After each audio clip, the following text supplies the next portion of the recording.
वागर्थाविव संपृक्तौ वागर्थ प्रतिपत्तये जगतः पितरौ वंदे पार्वती परमेश्वरौ।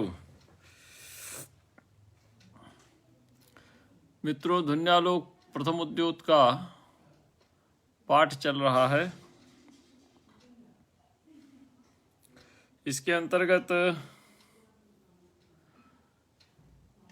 13वीं कारिका जो ध्वनि सामान्य का लक्षण प्रस्तुत करती है, उसके अंतर्गत हम विचार कर रहे हैं। इस 13वीं कारिका में अलंकारों में ध्वनि के अंतर्भाव का खंडन किया जा चुका है और ध्वनि के जो दो विवक्षितान्य परवाच्य ध्वनि, इसका भी विचार हम पिछली कक्षा में कर चुके थे।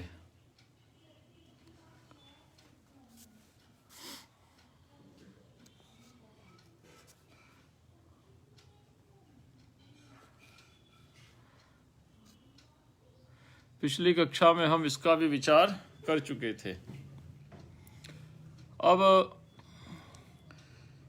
अविवक्षित वाच्य ध्वनि और विवक्षितान्य पर वाच्य ध्वनि के आचार्य ने दो उदाहरण प्रस्तुत किए हैं। एक एक उदाहरण दोनों का, एक उदाहरण अविवक्षित वाच्य ध्वनि का और एक उदाहरण आचार्य ने प्रस्तुत किया है विवक्षितान्य पर वाच्य ध्वनि का। ये दो उदाहरण आचार्य ने यहाँ पर प्रस्तुत किए हैं। तो उन उदाहरणों पर हमें विचार करना है। देखिए, अभी तक जो हमने विचार किया उसमें यह प्रश्न खड़ा हुआ कि अविवक्षित वाच्य ध्वनि और विवक्षितान्य पर वाच्य ध्वनि इस संज्ञा की आवश्यकता क्या पड़ी। तो व्यंग्य या व्यंजना या ध्वनि, इन शब्दों का प्रयोग करने से ध्वनि का ज्ञान नहीं हो जाता, अपितु ध्वनि का ज्ञान करने के लिए हमें जितनी भी शब्द शक्तियां हैं उन सभी शब्द शक्तियों की लगभग आवश्यकता पड़ती है, ये आचार्य ने कहा। और उसके अतिरिक्त जो प्रयोक्ता है, जिसने उस वाक्य का प्रयोग किया, उसके अभिप्राय का ज्ञान भी होना अनिवार्य है। यदि उसके प्रयोक्ता के अभिप्राय का उसके ज्ञान हमें नहीं होगा, उसकी विवक्षा का ज्ञान नहीं होगा, यदि उसकी विवक्षा से हम परिचित नहीं होंगे, तो हम जो ध्वन्यर्थ है या व्यंग्यार्थ है या प्रधान रूप से चमत्कारकारी व्यंग्यार्थ है, वहाँ तक नहीं पहुँच सकते। इसीलिए आचार्य ने अविवक्षित वाच्य ध्वनि और विवक्षितान्य पर वाच्य ध्वनि, इन दोनों में दो विशेषणों को जोड़ा है, एक अविवक्षित और दूसरा विवक्षितान्य पर। ये बात हम पिछली कक्षा में देख चुके थे। तो अनेन ही नामद्वयेन ध्वननात्मनि व्यापारे पूर्व प्रसिद्धा विधा तात्पर्य लक्षणात्मक व्यापार तृतीयावगतार्थ प्रतीतेः प्रतिपत्तिगतायाः प्रयोक्तभिप्राय रूपायाश्च विवक्षायाः सहकारित्वमुक्तमिति। ठीक है, तो प्रतीतेः सहकारित्वमुक्तम और अभिप्राय रूपायाश्च विवक्षायाः सहकारित्वमुक्ति ध्वनिस्वरूपमेव नामभ्यामेव प्रोज्जीवितम। ध्वनि का जो स्वरूप है वो इन दो नामों से, अविवक्षित वाच्य ध्वनि और विवक्षितान्य पर वाच्य ध्वनि, इन दो नामों से आचार्य ने प्रोज्जीवित कर दिया, अर्थात उसको एक नया बल प्रदान किया, उसको खड़ा कर दिया, ये अर्थ है। तो विवक्षित वाच्य ध्वनि विवक्षितान्य पर वाच्य ध्वनि ऐसी संज्ञा करने के पीछे प्रयोजन क्या है, यदि कोई आपसे पूछे तो उसका जवाब इन पंक्तियों में दिया हुआ है। तो अनेन ही नामद्वयेन ध्वन्नात्मनि व्यापारे, ये जो दो नाम दिए हैं आचार्य ने, और दो नाम क्या है, विवक्षित वाच्य और विवक्षितान्य पर वाच्य। तो ध्वन्नात्मनि व्यापारे, ध्वन न रूप जो व्यापार है, पूर्व प्रसिद्ध अभिधा तात्पर्य लक्षणात्मक व्यापार तृतीयावगतार्थ प्रतीतेः सहकारित्वम। तो ध्वनन व्यापार के पूर्व प्रसिद्ध जो अभिधा तात्पर्य लक्षणात्मक व्यापार तृतीय, तीन व्यापार हुए, एक अभिधा व्यापार, एक लक्षणा व्यापार, एक तात्पर्य शक्ति, और तीसरा है आपका लक्षणा व्यापार, ये तीन व्यापार उपस्थित होते हैं। किसमें? अविवक्षित वाच्य ध्वनि जो लक्षणा मूल ध्वनि है, और विवक्षितान्य पर वाच्य ध्वनि लक्षणा मूल ध्वनि नहीं, वह विदा मूल ध्वनि है, क्योंकि वहाँ पर लक्षणा की आवश्यकता नहीं पड़ती। तो वहाँ पर लक्षणा व्यापार नहीं है। जब वहाँ पर लक्षणा व्यापार नहीं है तो ऐसी स्थिति में वाक्यार्थ सौंदर्यादेव व्यंग्य प्रतीते, वहाँ वाक्यार्थ के सौंदर्य से ही व्यंग्यार्थ की प्रतीति हो जाती है। और दो ही व्यापार वहाँ उपस्थित होते हैं, एक अभिधा व्यापार और दूसरा तात्पर्य शक्ति व्यंजना के पूर्व।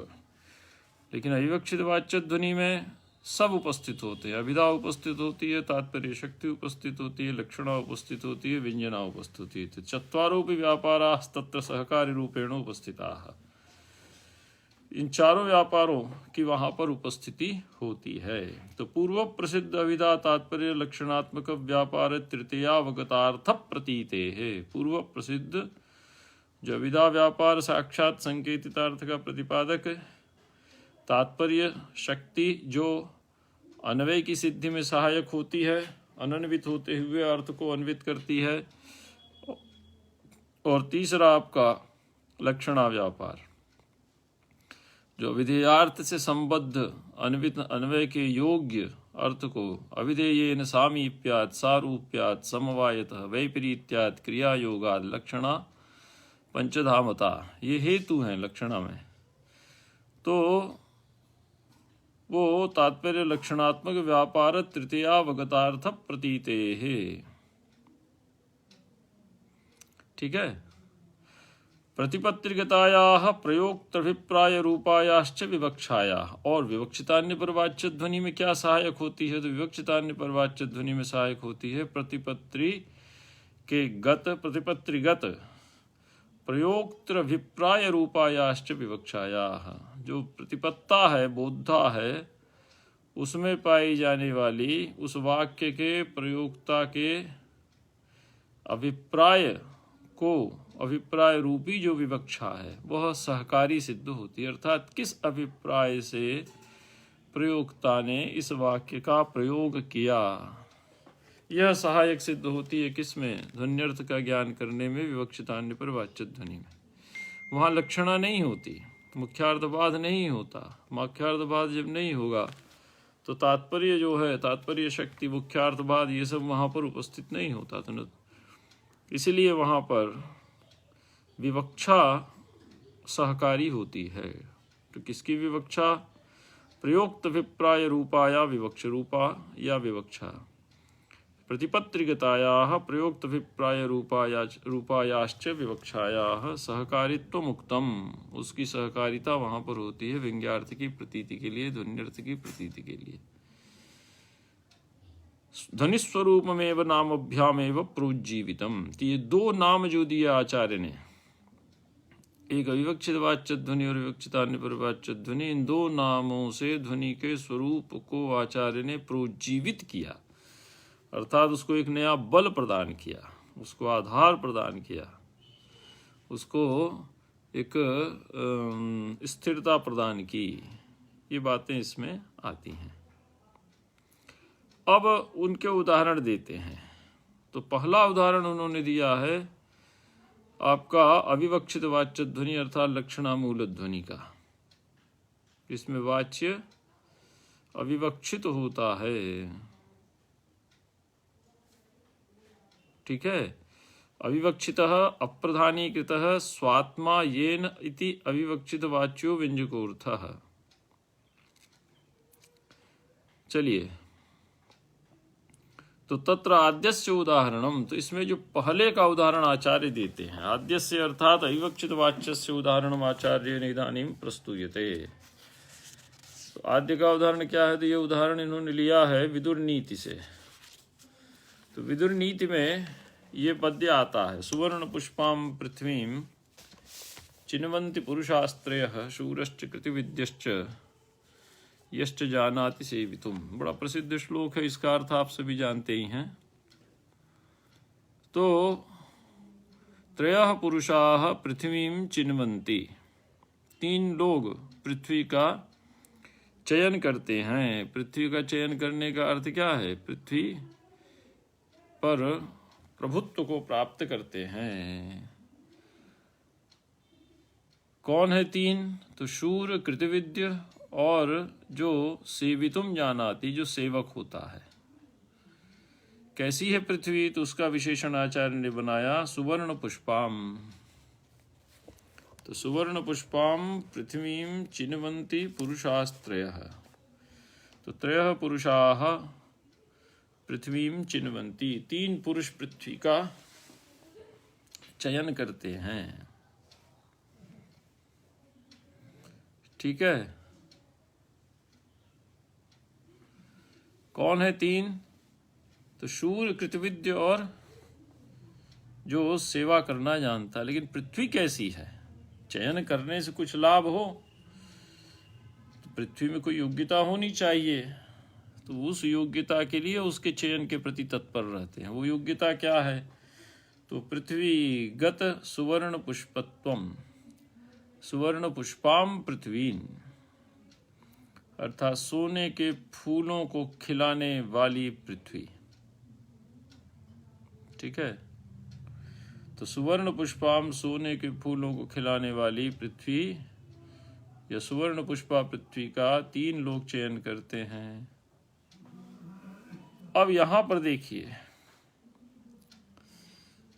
मुख्यार्थवाद कहाँ है? मुख्यार्थवाद होगा तो लक्षण आएगी, और अविवक्षित वाच्य ध्वनि लक्षणा मूल ध्वनि है, अर्थात इसमें ध्वन्यर्थ तक पहुंचने के लिए हमें लक्षणा का सहारा लेना पड़ता है। लाक्षणिक अर्थ को विदित करके, तो शब्द भी लाक्षणिक होता है, शब्दों भी लाक्षणिक, अर्थात लाक्षणिकार्थ प्रतिपादक है। तो बाधा आ गई यहाँ पर। कैसी बाधा आ गई? तो उसके लिए आचार्य कहते हैं कि सुवर्ण पुष्पा का विग्रह है सुवर्णानि पुष्प्यतीति सुवर्ण पुष्पा, अर्थात सोने के फूलों को खिलाने वाली या सुवर्णों को पुष्पित करने वाली। ठीक है। तो सुवर्ण मतलब स्वर्ण, आप जानते ही हैं, सुवर्णानि पुष्पतीति सुवर्ण पुष्पा। तो आचार्य कहते हैं कि एतच्च वाक्यम एव असंभवत स्वार्थम इति कृत्वा अविवक्षित वाच्यम। वाच्य का अर्थ क्या है? साक्षात संकेतितार्थ। अविवक्षित अर्थात जिस रूप से कथित है उस रूप से वह अन्वय योग्य नहीं होता, उस रूप से वक्ता के द्वारा वह अन्वय योग्य वहां पर नहीं माना जाता, प्रतिपादित नहीं किया गया है। तो सुवर्णानि पुष्पतीति सुवर्ण पुष्पातामिति सुवर्ण पुष्पाम एतच्च वाक्यमेव असंभवत स्वार्थम। यह जो वाक्य है, यह वाक्य क्या है? असंभवत स्वार्थ है। इसका जो स्वार्थ है वह असंभव हो जाता है, अर्थात वह दिखलाई वह अन्वित नहीं होता है। कोई भी पृथ्वी या पृथ्वी कोई ऐसी लता नहीं है जो कि सोने के फूलों को, सुवर्ण के पुष्पों को खिलाती है। तो ये क्या हो गया आपका? तो पृथ्वी कोई ऐसी लता नहीं है जो सोने के फूलों को खिलाती है। तो जब यह वाक्य में असंभवत स्वार्थ में कृत्वा अविवक्षित वाच्य, इसीलिए यह अविवक्षित वाच्य है, अर्थात वाच्य जिस रूप में यहाँ पर विदित हो रहा है उस रूप में उसका अन्वय वाक्य में होना संभव नहीं है। यदि आप करेंगे तो अर्थावगति नहीं होगी, अर्थ बाधित हो जाएगा। तो पृथ्वी कोई लता नहीं है जो सुवर्ण के फूलों को खिलाती हो। ततएव पदार्थम अभिधाय अन्वयं च तात्पर्य शक्त्या अवगमय्येव बाधक वशेन तमुपहृत्य सादृश्यात् सुलभ समृद्धि संभार भाजनताम लक्षयति। ठीक है। लक्षणा से प्रतीत होता है, सादृश्यात् अभिधेयेन सामीप्यात् सादृश्यात् समवायतः वैपरीत्यात् क्रिया योगादि आपने सुना था। यहाँ सादृश्य हेतु बन रहा है, सादृश्य संबंध से, सादृश्यात्। तो जब अन्वय नहीं हुआ सुवर्ण के फूलों को खिलाने वाली पृथ्वी या सुवर्णों को खिलाने वाली पृथ्वी, तो उस पृथ्वी कोई ऐसी लता नहीं है जो सोने के फूलों को खिलाए। जब अन्वय नहीं बैठता तो पदार्थम अभिधाय, तो ऐसी स्थिति में पदार्थ का ज्ञान करने के पश्चात हम क्या करते हैं? अन्वयम च तात्पर्य शक्त्या अवगमयैव, तात्पर्य शक्ति से हम यहाँ पर अन्वय का ज्ञान कर लेते हैं। तात्पर्य शक्त्या अन्वयम अवगमयैव, तात्पर्य की शक्ति से हम अन्वय का ज्ञान यहाँ पर कर लेते हैं।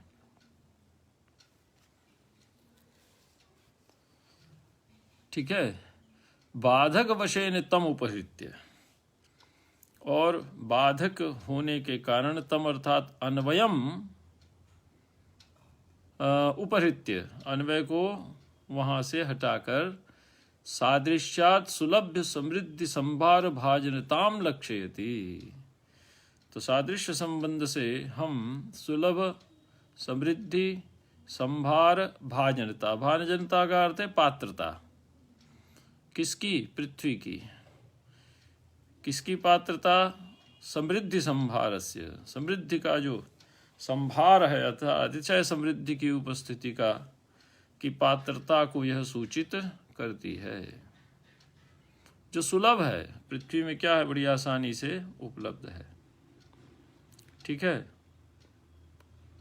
ये लक्षणा से विदित होता है। तो पृथ्वी का सुलभ समृद्धि संभार भाजनता पात्रता यह लक्षणा से विदित होती है। तो पृथ्वी की सुलभ समृद्धि संभार भाजनता क्या सभी को मिल जाती है?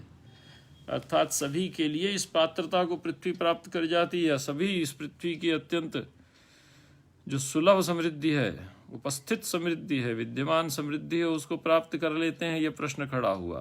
तो कहा कि नहीं, तीन ही प्राप्त करते हैं, शूरश्च कृतविद्यश्च और यश्च जानाति सेवितुम। जो शूर होता है, पराक्रमी होता है, उत्साही होता है, साहसी होता है, अर्थात कठिन से कठिन कार्यों को करने के प्रति योजनाबद्ध विधि से आगे बढ़ने की जिसमें ताकत होती है। ये नहीं कि आपको तैरना ना आता हो और आप नदी में कूद जाएं तो निश्चित डूबेंगे।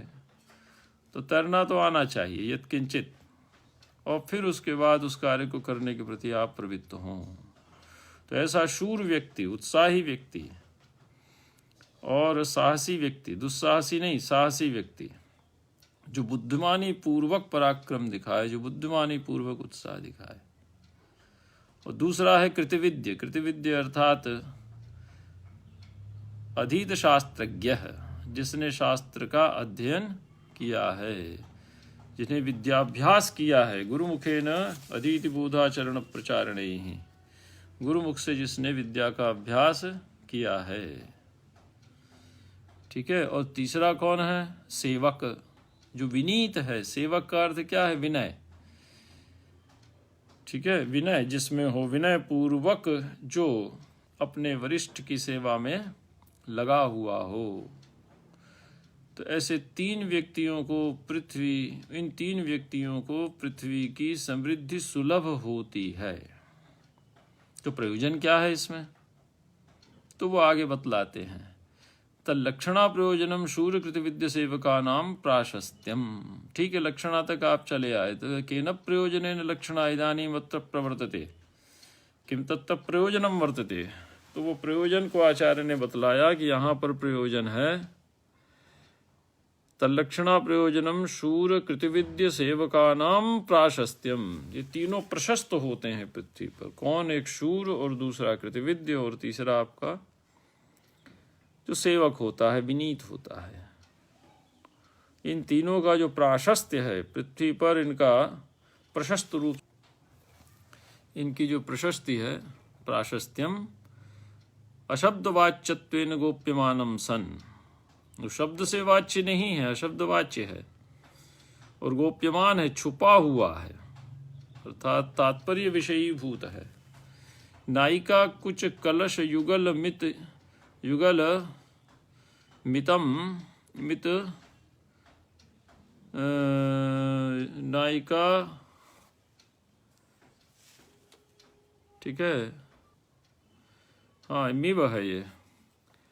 नायिका कुछ कलश युगल मित नहीं, मिव है, तो छप गया। मिव महार्घताम,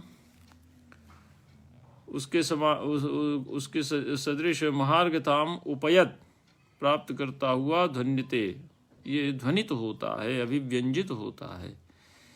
तो नायिका के कुछ कलश युगल के समान, ठीक है, जो कि प्रच्छन्न हैं लेकिन आकर्षक हैं, तो छिपा हुआ है, ये गोप्यमानम छिपा हुआ है, लेकिन तात्पर्य विषयीभूत है, अर्थात उसी को लक्ष्य करके कवि ने यहाँ पर इस प्रकार के वाक्य का प्रयोग किया। तो कवि का उद्देश्य क्या है कि जो शूर होता है, जो कृतविद्य होता है और जो सेवक होता है, ये तीन ही सृष्टि में प्रशस्त होते हैं, अर्थात जीवन में सफल होते हैं, या इनको सृष्टि की जो समृद्धि है वो प्राप्त होती है। यह प्रयोजन यहाँ पर अशब्द वाच्यत्वेन, इसका वाचक कोई शब्द यहाँ नहीं है, लेकिन फिर भी गोप्यमानम सन, छुप कर। कैसे छुप कर? तो नायिका कुछ कलश युगल में वह महार्घताम उपयत, महार्घता अत्यधिक महत्व को प्राप्त करता हुआ ध्वन्यते, ध्वनित होता है। महार्घताम उपयत अर्थात सहृदय के चित्त को चमत्कृत करता हुआ ये ध्वन्यते, ध्वनित होता है। महार्घता मतलब चारुत्व, चारुता, सुंदरता, सौंदर्यम, उसको प्राप्त करता हुआ यह ध्वनित होता है। अब देखिए, शब्दोत्तर प्रधानतया व्यंजकः अर्थस्तु सहसाकारिते इति चत्वारो व्यापार। ऐसा क्यों कहा? शब्द से प्राधान्य क्यों कहा? शब्द का प्राधान्य इसलिए कहा कि जब तक शब्द लाक्षणिक नहीं होगा तब तक आप व्यंग्यार्थ तक नहीं पहुंच सकेंगे। तो शब्दगत वैशिष्ट्य यहाँ पर अपेक्षित है। शब्दगत वैशिष्ट्य क्या है कि शब्द लाक्षणिक है, और लाक्षणिक होने के कारण उस शब्द का प्रयोग किए जाने से आप प्रयोजन भूत व्यंग्यार्थ तक, तात्पर्य विषयी भूत व्यंग्यार्थ तक पहुंच जाते हैं। अतएव अत्र शब्द प्राधान्येन व्यंजकः, उसको लाक्षणिक होना चाहिए, तो शब्द बदल नहीं सकते आप। तो शब्दोत्तर प्रधानतया व्यंजकः, तो अर्थ क्या है? तो अर्थस्तु तत्सहकारितेति, और अर्थ उसका यहाँ पर सहकारी है। तो शब्द का प्रधानतया व्यंजक होने का अर्थ समझ लीजिए, क्योंकि यहाँ पर लक्षणा है, और लक्षणा तभी विदित होगी जब शब्द लाक्षणिक होगा। उस लक्षणा से युक्त शब्द का आप प्रयोग करेंगे। यदि लक्षणा से युक्त शब्द का आप प्रयोग नहीं करते हैं तो आप तात्पर्य विषयीभूत अर्थ तक नहीं पहुंच सकते। ये यहाँ पर है। तो का अर्थ का क्या होगा? तो का अर्थ उसका सहकारी होगा, अर्थात अर्थ जो शब्द व्यापार है उस शब्द व्यापार का सहकारी होगा। और सहकारी से तात्पर्य क्या है? उसका समर्थक होगा, उसको पुष्ट करेगा, उसके द्वारा जो प्रतीत कराने वाला तात्पर्य विषयीभूत अर्थ है वहां तक वो प्रवर्तित होगा। तो अर्थ सहकारी है। अर्थस्य अत्र प्राधान्यम नास्ति। ठीक है, ये बात यहाँ पर समझ लीजिए। तो इसको अविवक्षित वाच्य ध्वनि का विषय इसलिए कहा क्योंकि यहाँ पर लक्षणा है, और लक्षणा होने के कारण शब्द का प्राधान्य है। शब्द का प्राधान्य इसलिए है क्योंकि शब्द लाक्षणिक होगा, तभी वह लक्षणा के बाद आने वाले प्रयोजन भूत जो कि तात्पर्य विषयीभूत अर्थ है वहां तक पहुंचाने में समर्थ होगा। इतनी बात यहाँ पर कही। लेकिन वह जो प्रयोजन रूपी अर्थ है वो कैसा है? वो अत्यंत गोप्यमान है, छुपा हुआ है। ऐसा नहीं है कि शब्द के माध्यम से वो वाच्य है। तो अशब्द वाच्यत्वेन, वो अशब्द वाच्य है, गोप्यमान है, चमत्कारकारी है, सहृदय के चित्त को आकर्षित करता है। तो उसमें उदाहरण दिया उसने नायिका कुछ कलशवत युगल में, और ये महार्घताम उपयद, महार्घता का महार्घताम उपयद धन्यते। ये हो गया एक अविवक्षित वाच्य ध्वनि वाला पक्ष। अब दूसरा पक्ष लेते हैं। तो दूसरे पक्ष का उदाहरण उन्होंने दिया है, शिखरणिक्वनुनाम कियच्चिरं किमविधानमसावकरोत्तपः सुमुखियेन तवाधर पाटलं दशति बिंबफलं सुखशावकः। कोई प्रणयी नायक है, वो एक शुकशावक को संबोधित करके बोल रहा है। शुकशावक कैसा है? तो शुकशावक है जो बिंब फल को कुतर कुतर के खाने में लगा है, स्वाद ले लेके खा रहा है। और बिंब फल कैसा है? रक्त वर्ण का, कुंदरू का फल। कुंदरू जब पक जाता है तो सुर्ख लाल हो जाता है। तो कुंदरू के पके हुए सुर्ख लाल फल को धीरे धीरे स्वाद ले लेके खाने में संलग्न किसी युवा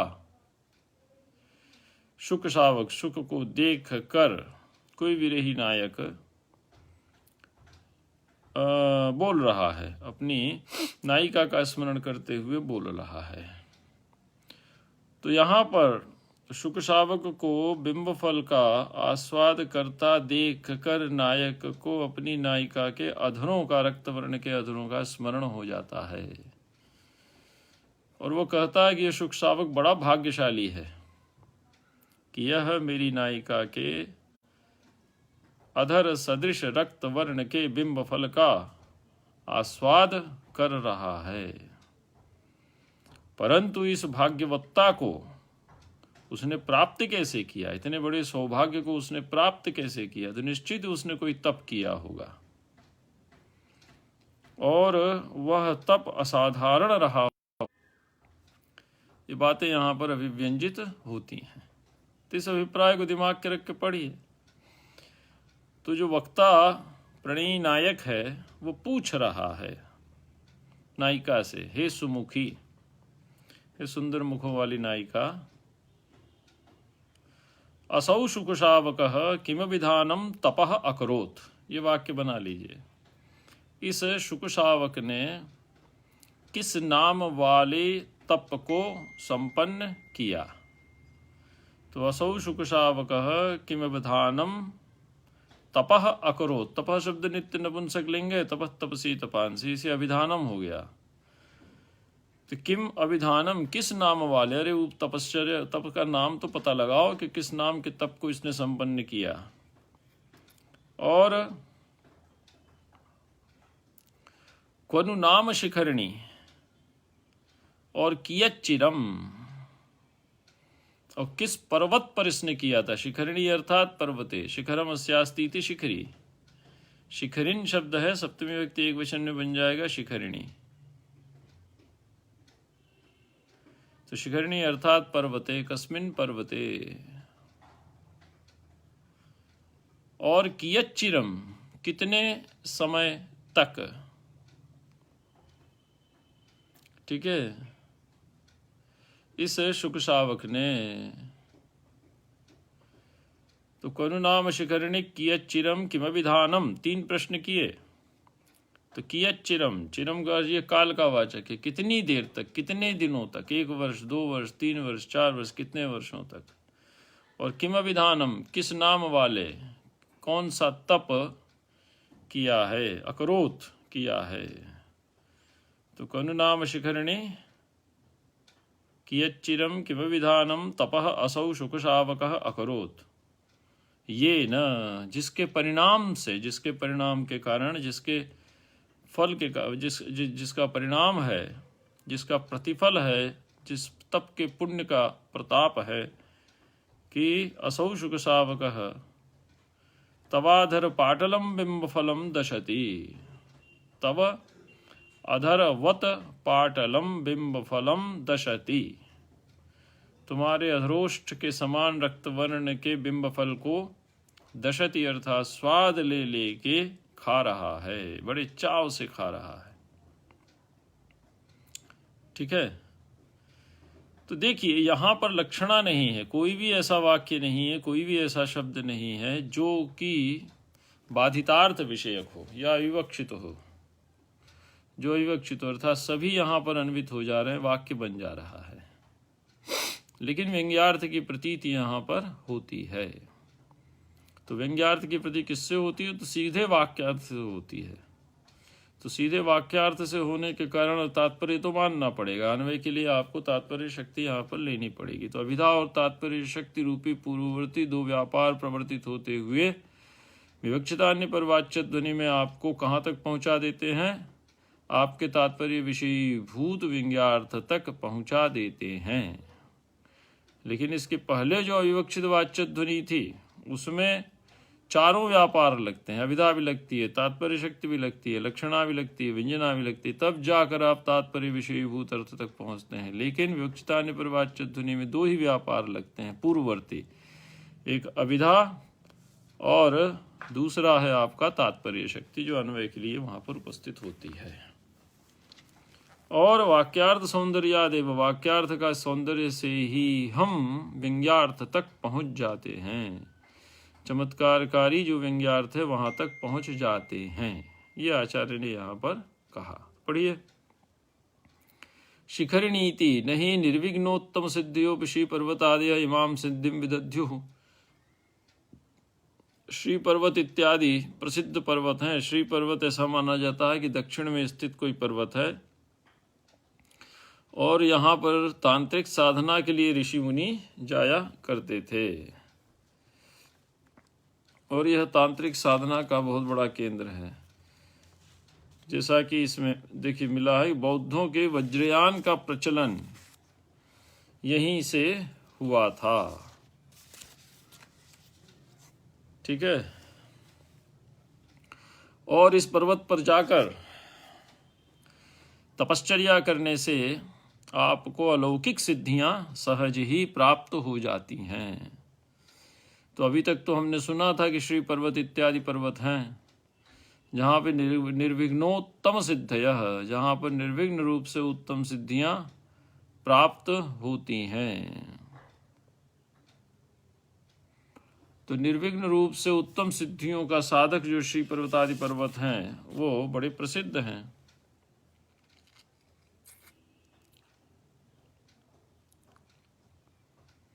तो बिना किसी विघ्न के ही उत्तम सिद्धियों के साधक श्री पर्वतादि प्रसिद्ध हैं। लेकिन वहाँ भी तपश्चर्या करने से इस प्रकार की सिद्धि आपको नहीं प्राप्त हो सकती जैसी कि सिद्धि शुक शावक ने प्राप्त कर ली है। ठीक है। तो श्री पर्वतादि पर भी तपस्या करने से इस प्रकार के अत्यंत पुण्यप्रद फल की प्राप्ति संभव नहीं है जैसे पुण्यप्रद फल को प्राप्त करने में यह शुक शावक समर्थ हो सका है। तो निर्विघ्नोत्तम सिद्धियों श्री पर्वताद इमाम सिद्धिम विदध्युः, वे भी इस प्रकार की सिद्धि को प्रदान करने में समर्थ नहीं है। दिव्यकल्प सहस्रादिश्चात्र परिमित कालः, और उस सिद्धि का काल क्या है? कियच्चिरम, कितने समय तक उसने तपस्या की? तो दिव्य कल्प सहस्र आदि चात्र परिमित कालः, इतनी सीमा तक तपस्या रही। न चैवं विधोत्तम फल जनकत्वेन पंचाग्नि प्रभृत्यपि तपश्रुतम्।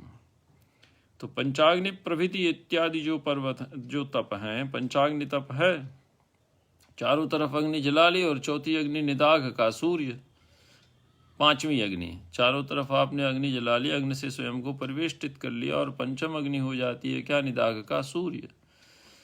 तो जो पंचाग्नि तप है वो पंचाग्नि तप भी एवं विदो उत्तम फल जनकत्वेन पंचाग्नि प्रभृत्यपि तपः न श्रुतम, ऐसे तप भी इस प्रकार के अद्भुत परिणाम को प्रदान करने में समर्थ नहीं हो पाते। कैसा अद्भुत परिणाम? जैसा अद्भुत परिणाम आपको इसको मिला है, किसको? शुक शावक को प्राप्त हुआ है। तो शुक शावक बत अद्भुत सौभाग्य को प्राप्त करने में समर्थ नहीं हो पाते। कौन? जो पंचाग्नि तप इत्यादि करते हैं और दिव्यकल्प सहस्रादिश्च परिमित काल, दिव्यकल्प सहस्र वर्षों तक भी जो पंचाग्नि तप में लगे रहते हैं वे भी इस प्रकार के अद्भुत परिणाम को प्राप्त करने में समर्थ नहीं हो पाते। ठीक है।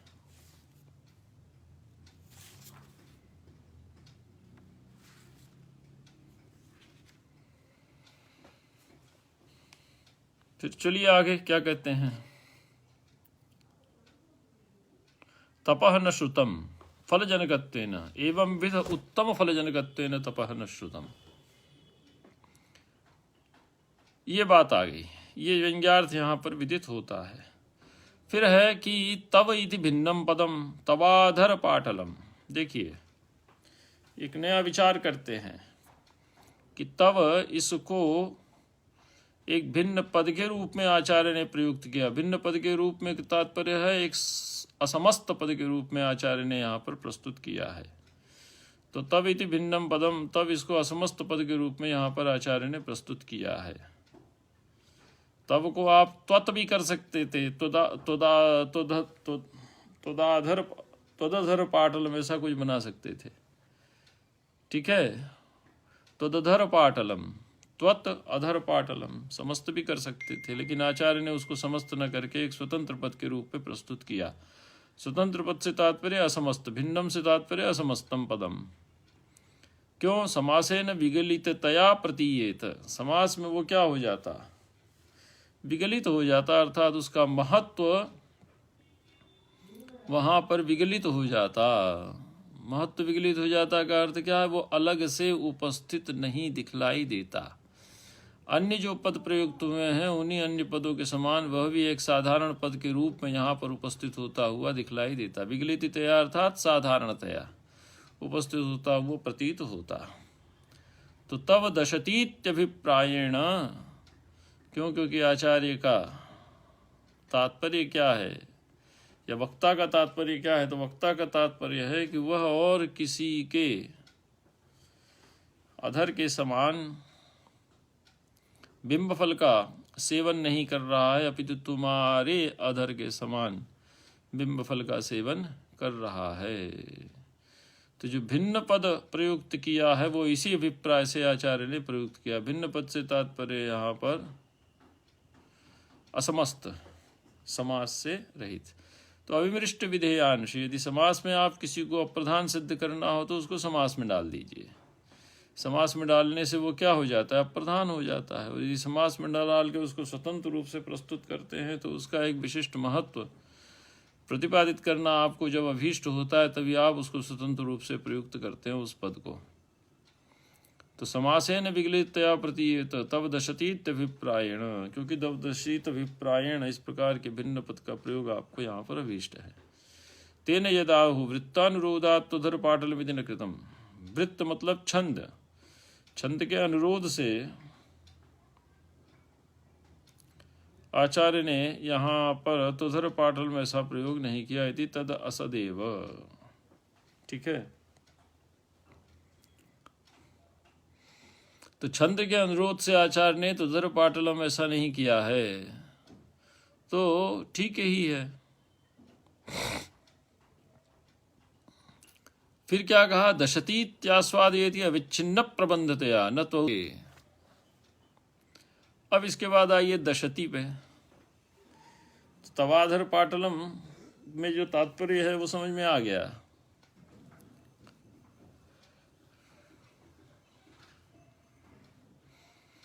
तो कहा दशतीत्यास्वाद्यति अविच्छिन्न प्रबंधतया न तौदरिकवत् परम भुंक्ते। ठीक है, अविच्छिन्न प्रबंधतया का अर्थ क्या है? धीरे धीरे लगातार खा रहा है। ऐसा नहीं कि पेटू के समान भखना शुरू कर दिया, जल्दी जल्दी जल्दी जल्दी खा के ख़त्म कर दिया, स्वाद आए चाहे न आए, लेकिन ये धीरे धीरे स्वाद लेकर उस अधर सदृश बिंब फल को खा रहा है। दशति क्रिया का प्रयोग इसलिए किया आचार्य ने। तो दशतीत्य आस्वादयति अविच्छिन्न प्रबंधतया न त्वौदरिकवत् परम भुंक्ते। औदरिक, औदरिक मतलब जिसका पेट खाली है, पेटू के समान। पेटू औदरिकः, औदरिकवत् युवती प्रत्यय सादृश्य अर्थ में उसके समान परम भुंक्ते, खा नहीं रहा है, इन्हें जल्दी जल्दी खाना उसने शुरू कर दिया। तो इससे क्या तात्पर्य निकलता है ऐसा कहने के पीछे? तो इसके पीछे व्यंजना निकलती है कि रसज्ञो अत्रेति, रसज्ञोत्रेति, यह रसज्ञ है, अर्थात आस्वाद लेकर यह बिंब फल को खाने की योग्यता इसके अंदर है। रसज्ञ रसम जानाति इति, रसम आस्वादम जानाति इति रसज्ञ है। और तत्प्राप्तिवदेव रसज्ञता अप्यस्य तप प्रभावादेवेति। और तपश्चर्या के परिणाम स्वरूप यह तुम्हारे अधर के सदृश रक्त वर्ण के बिंब फल को प्राप्त कर सका। और कुछ क्यों नहीं प्राप्त किया इसने? तुम्हारे अधर सदृश नायिका के अधर सदृश रक्त वर्ण के बिंब फल को ही प्राप्त किया। तो ये तो तपश्चर्या का परिणाम था, लेकिन तपश्चर्या के ही प्रभाव से उसके अंदर उस अधर सदृश बिंब फल को स्वाद ले लेकर खाने की योग्यता भी उत्पन्न हुई। तो दोनों उसको तपश्चर्या के प्रभाव से प्राप्त हुई कि रसज्ञता भी प्राप्त हुई और तत्प्राप्तिवदेव रसज्ञताप्यस्य तव प्रभावादेवेति। पढ़िए, अपितु रसज्ञता रसज्ञोत्रेति तत्प्राप्तिवदेव रसज्ञताप्यस्य तप प्रभावादेवेति। तत्प्राप्तिवद, तत्पद से ले लेंगे अधर, अधरस्य प्राप्तिवत, जैसे उसको अधर की प्राप्ति हुई थी तप प्रभावाद, वैसे ही रसज्ञता भी उसको तप प्रभावाद प्राप्त हुई।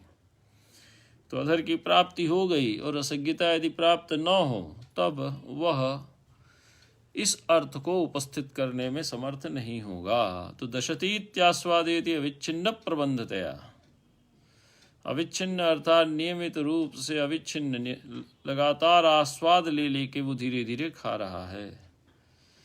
न त्वौदरिकवत, पेटू के समान नहीं कि भूख है और धड़ाधड़ खाना शुरू कर दिया, जिसको कहा जाता है कि भक लिया। स्वाद क्या आवश्यकता नहीं है, हमें पेट भरने की आवश्यकता है, लेकिन इसको तो स्वाद प्राधान्य है, पेट भरना प्रधान नहीं है। स्वाद ले लेके खाएगा तो पेट अपने आप भर जाएगा। चलिए, अपितु रसज्ञोत्रेति तत्प्राप्तिवदेव रसज्ञताप्यस्य तप प्रभावादेवेति। इसकी जो रसज्ञता, तो तत्प्राप्तिवद, तत्प्राप्तिवद अर्थात अधर प्राप्तिवद रसज्ञताप्यत्र तप प्रभावाद सिद्धा, यह सिद्ध हो गई। इसके बाद आता है शुक शावक का, भाई और किसी को क्यों नहीं लिया, सुग्गे के शावक को ही क्यों लिया? तो शावक से क्या तात्पर्य निकलता है? शावक से निकलता है कि असौ युवकः वर्तते, यूनः वर्तते, युवानः वर्तते। अतः इसमें अवस्थाजन्य योग्यता है रसज्ञता की, या रस प्राप्त, इसमें अवस्थाजन्य योग्यता है। तो वही बतलाते हैं कि शुक शावकेति तारुण्यादुचित कालोपित तपसः एवेति। तो तारण्य के अनुरूप तपश्चर्या का यह उचित काल उपस्थित है। तो इस प्रकार की तपश्चर्या करने के लिए एक अवस्था जनित योग्यता भी अपेक्षित है। तो अधरवत बिंब फल का सेवन करने के लिए अवस्था जनित योग्यता भी शुक शावक में उपस्थित है। तारुण्यादुचित कालोपि असौ तरुणः वर्तते, शावकः वर्तते अर्थात तरुणः वर्तते, यूना वर्तते। तो उचित कालोपि तपसा एवेति, तो तुम्हारे लिए तपश्चर्या का एक उचित समय है। अरे जब शरीर में ताकत होगी तभी तपश्चर्या करेंगे।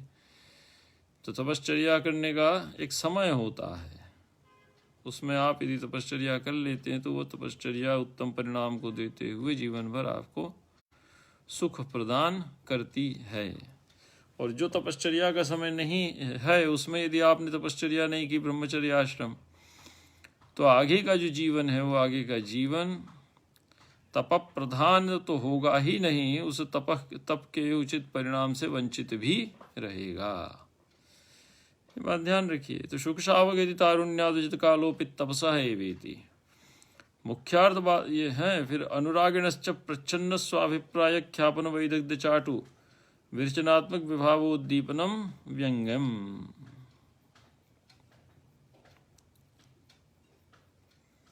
ठीक है, तो इसमें अंत में कहते हैं कि जो अनुरागी व्यक्ति है, अनुरागिणश्च, ऐसा कहने के बाद जो अनुरागी व्यक्ति है, जिसने इस प्रकार के श्लोक का प्रयोग किया, जो अनुरागी वक्ता है,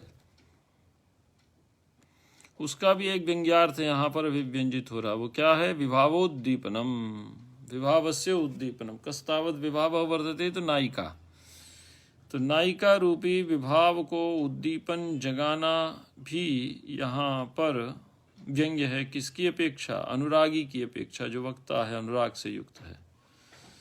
क्यों? क्योंकि प्रच्छन्न स्वाभिप्राय ख्यापन वैदग्ध्य चाटु विरचनात्मक विभावोद्दीपनम। प्रच्छन्न छुप कर स्वाभिप्राय अपने अभिप्राय के प्रकाशक वैदग्ध्य चाटु, वैदग्ध्य चाटु अर्थात जो चतुरतापूर्ण विरचनात्मक विभावोद्दीपनम, जो रचना इन्होंने की है चाटु रचना के द्वारा विभाव अर्थात तरुणी रूपी जो आलम्बन विभाव है उसका जो उद्दीपन है वो यहाँ पर व्यंग्य हो रहा है। तो तरुणी रूप आलम्बन विभाव का उद्दीपन यहाँ पर व्यंग्य होता है।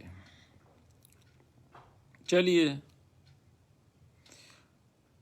अत्र च त्रय एव व्यापाराः। इस अविवक्षित वाच्य ध्वनि में तीन ही व्यापार हैं। अभिधा तात्पर्यम ध्वननम चेति।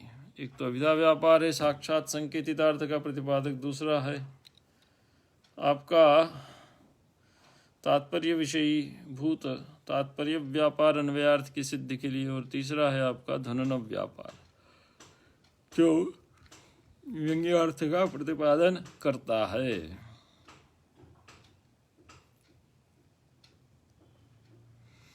मुख्यार्थ बाधाद्यभावे मध्यम कक्षायाम लक्षणाया स्थितियस्याः अभावात्। ठीक है, तो तीन ही व्यापार हैं, अभिधा तात्पर्य और ध्वनन। क्यों? क्योंकि मुख्यार्थ बाधादि का अभाव होने से बीच में कक्षा में तीसरी लक्षणावृत्ति यहाँ नहीं है। तो लक्षणा के लिए अपेक्षित क्या है? मुख्यार्थ बाधादि। लेकिन शिखरणिक कुनु नाम की अच्छिरम किमविधानमसावकरोत् तपः सुमुखीयेन तवाधर पाटलम दशति बिंब फलम सुकुशावक। इस उदाहरण में मुख्यार्थ भावादि का अभाव है, मुख्यार्थ बाधादि का यहाँ पर अभाव है। और चाटु रचनात्मक विभावोद्दीपनम, चाटु रचना रूपी जो विभाव है नायिका है उसको उद्दीप्त करना यहाँ पर कवि का प्रयोजन है। चाटु विरचनात्मक विभावोद्दीपनम व्यंग्यम, वो व्यंग्य है यहाँ पर। अत्र च त्रय व्यापारा, अर्थात विवक्षितान्य प्रवाच्य ध्वनि में तीन ही व्यापार संभावित होते हैं। जब भी सुख, ठीक है, विवक्षितान्य परिवाच्य ध्वनि में तीन ही व्यापार यहाँ पर संभावित हैं, अभिधा तात्पर्य और ध्वनन। मुख्यार्थ बाधाद्यभावे मध्यम कक्षायाम लक्षणाया स्थितियस्याः अभावत्। और मुख्यार्थ बाधादि का अभाव है जो लक्षणा के हेतु हैं, लक्षणा की अनिवार्य शर्तें हैं, तो उनका अभाव होने के कारण मध्यम कक्षायाम लक्षणाया स्थितियस्याः अभावत्। तो मध्यम कक्षा अर्थात बीच में लक्षणा रूपी जो तृतीय शब्द व्यापार है उसका यहाँ पर अभाव है। हम सीधे तात्पर्य से ध्वनन तक पहुँच जाते हैं। अन्वय की सिद्धि करने वाले तात्पर्य शक्ति के बाद हम सीधे कहाँ पहुँच जाते हैं? ध्वनन व्यापार तक पहुँच जाते हैं। बीच में मुख्यार्थ बाधादि त्रय हेतु नाम आवश्यकता मध्य नास्ति। ठीक है, मुख्यार्थ बाधाद्यभावे मध्यम कक्षायाम लक्षणाया स्थितियायाः। चलिए, लक्षणाया स्थितियस्याः अभावात् यदि वह आकस्मिक विशिष्ट प्रश्नार्थानुपत्तेः मुख्यार्थ बाधायाम सादृश्याल्लक्षणा भवतु मध्ये। तो खींचतान की यदि आप लक्षणा करते हैं तो वहां पर सादृश्य से लक्षणा मानी जा सकती है। सादृश्य से अविधेयेन सामीप्यात् सारित्यात् समवायतः वैपरीत्यात् ये बात है ना, सादृश्याल्लक्षणा भवतु मध्ये। क्यों?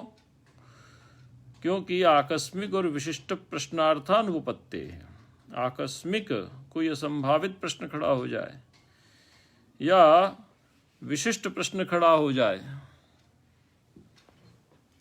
तो विशिष्ट प्रश्न किस संबंधित खड़ा होगा? शुक शावक से संबंधित खड़ा होगा। तो ये शुक शावक किस देश का है और जिस देश में इसने तपश्चर्या की उस देश का नाम क्या है? तो तपस्थान विषयक यदि शुक शावक से संबंधित कोई प्रश्न खड़ा हो जाता है अथवा आकस्मिक कोई अर्थ उपस्थित हो जाता है, आकस्मिक विशिष्ट प्रश्नार्थानुपत्ति है, और ऐसी उपपत्ति है नहीं, ऐसी संभावना नहीं है, ऐसी उपस्थिति यहाँ पर नहीं हो रही है। मुख्यार्थ बाधायाम सादृश्य लक्षणा बहुत मध्य। तो यदि आप मान भी लेते हैं मुख्यार्थ के बाद को, तो वो सादृश्य के कारण वहां पर लक्षणा प्रवर्तित हो जाएगी। लक्षणा बहुत मध्य तस्यास्तु प्रयोजनम धुन्यमानमिव तत्चतुर्थ कक्षा निवेशी। और इसका जो प्रयोजन है वो क्या है? धुन्यमानमिव, व्यंजना से विदित होता है। और तत् चतुर्थ कक्षा, तत् तुर्य कक्षा निवेशी। तुर्य कक्षा निवेशी का अर्थ क्या है? चतुर्थ कक्षा, तुरीय कक्षा, तुरीय आश्रम जैसे होता है संन्यास आश्रम। तो तस्यास्तु प्रयोजनम धन्यमानमेव तच्चतुर्थ कक्षा निवेशी। केवलम पूर्वत्र लक्षण प्रधानम धन व्यापारे सहकारी। तो केवलम पूर्वत्र, केवलम से पूर्वत्र से तात्पर्य है कि जो अविवक्षित वाच्य ध्वनि हमने प्रस्तुत की थी उसमें लक्षणा एव प्रधानम धन व्यापारे सहकारी। लक्षणा ही क्या है? धन व्यापार में प्रधान रूप से सहकारी होकर उपस्थित हुआ है। यह तो अभिधा तात्पर्य शक्ति। लेकिन यहाँ जो विवक्षितान्य पर वाच्य ध्वनि या अभिधा मूल ध्वनि है उसमें अभिधा और तात्पर्य शक्ति नामक दो ही व्यापार यहाँ पर प्रयुक्त हुए हैं। और वाक्यार्थ सौंदर्यादेव व्यंग्य प्रतिपत्ति है। और वाक्यार्थ के सौंदर्य से ही वहाँ पर व्यंग्यार्थ की प्रतिपत्ति हो जा रही है। केवलम लेशे लक्षणा व्यापारोपयोगो अस्ति इत्युक्तम। अब थोड़ा सा ही लक्षणा व्यापार का उपयोग यहाँ पर किया जाएगा, ऐसा भी पहले आचार्य ने प्रतिपादित किया है। तो ये हो गया आपका अविवक्षित वाच्य ध्वनि और विवक्षितान्य पर वाच्य ध्वनि संबंधी विषय। तो शिखरणिक क्वनु नाम की चिरम में व्यंजना क्या है कि कौन सा पर्वत था जिस पर जाकर कौन सी तपस्या कितने समय तक इस शुक शावक ने की। तो श्री पर्वत आदि अत्यंत प्रसिद्ध पर्वत हैं, उन पर भी इस प्रकार की सिद्धि नहीं प्राप्त हो सकती। तवेति तव को भिन्न पद के रूप में प्रस्तुत किया, क्योंकि यदि उसको समास में प्रस्तुत कर देते तो वह उसका महत्व समाप्त हो जाता। तो ये जो बिंब फल है, ये बिंब फल तुम्हारे ही अधर के सदृश रक्त वर्ण का है, ऐसा प्रतिपादित करने के लिए आचार्य ने तव शब्द को असमस्त रूप में प्रस्तुत किया। दशतीति खा रहा है तो आस्वादयति, आस्वाद पूर्णम भुंगते, आस्वाद पूर्वक वो खा रहा है, क्योंकि अविच्छिन्न प्रबंधतया न तौदरिगवत परम भुंगते। वो पेटू के समान ये नहीं कि खाने को मिला तो शुरू हो गए, उसको आस्वाद ले लेके वो खा रहा है। और शुक शावक, इससे क्या व्यंजना निकलती है? शुक शावक से उसकी उम्र का ज्ञान होता है कि उसकी उम्र ऐसी है कि वो इस प्रकार के भोगों को प्राप्त करने में समर्थ है। और इसके अतिरिक्त अनुरागिणश्च और संपूर्ण श्लोक से जो विभावोद्दीपनम व्यंग्यम, वो अनुरागी वक्ता की दृष्टि से है कि अनुरागिणश्च प्रच्छन्न स्वाभिप्राय ख्यापन वैदग्ध्य रचनात्मक विभावोद्दीपनम व्यंग्यम। तो जो वक्ता है उसने क्या किया कि प्रच्छन्न छुप कर स्वाभिप्राय ख्यापन वैदग्ध्य, अपने अभिप्राय को प्रकाशित करने में जो चतुरता है उसको चाटु विरचनात्मक विभावोद्दीपनम, उसके माध्यम से जो नायिका के प्रति चाटु का विरचन कर रहा है, नायिका के प्रति उसको अनुकूल करने का प्रयास कर रहा है, वह यहाँ पर विभाव का उद्दीपन है। और वही यहाँ पर व्यंग्य है। विभाव कौन है? नायिका। तो विभावोद्दीपनम चाटु विरचनात्मक विभावोद्दीपनम, ये बातें यहाँ पर पकड़ लीजिए। लेकिन यहाँ पर लक्षणा नहीं है। क्यों? क्योंकि वाक्यार्थ सौंदर्यादेव व्यंग्य प्रतिपत्ति है। विवक्षितान्य पर वाच्य ध्वनि में लक्षणा थी, इसलिए वहाँ शब्द की प्रधानता थी, यहाँ अर्थ की प्रधानता है। अर्थस्य प्राधान्यम, अर्थ कौन सा? वाच्यार्थ। वहाँ पर शब्द कौन सा? लाक्षणिक शब्द। तो यहाँ पर अर्थ कौन सा? वाच्यार्थ। तो यहाँ पर अर्थ की प्रधानता अपेक्षित है। अब इसके बाद ये विचार करते हैं कौन सा? असंलक्षक क्रम व्यंग्य और संलक्षक क्रम व्यंग्य का। तो असंलक्षक क्रम व्यंग्य तो लक्षणा समुन्मेष मात्रमपि नास्ति। असंलक्षक क्रम व्यंग्य में लक्षणा का समुन्मेष थोड़ा भी नहीं होता। क्यों? असंलक्षत्वादेव क्रमस्येति वक्ष्यामः। तो व्यंग्य की प्रतीति का जो क्रम है वह वहाँ पर संलक्षित ही नहीं होता। तेन द्वितीय विभेदे चत्वारा एव व्यापारा। तो यत्किंचित यदि आप लक्षणा की उपस्थिति मान भी लेते हैं तो वहाँ द्वितीय भेद जो है आपका द्वितीय भेद कौन सा है आपका?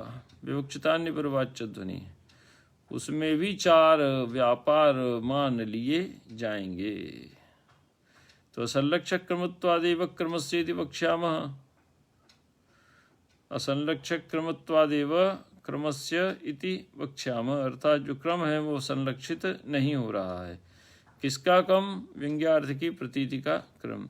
तेन द्वितीय विभेदे चत्वारैव व्यापारात्, ऐसी स्थिति में जो 2 भेद हैं, विवक्षितान्य परवाच्य ध्वनि और अविवक्षित वाच्य ध्वनि, इसमें 4 ही व्यापार उपस्थित रहते हैं।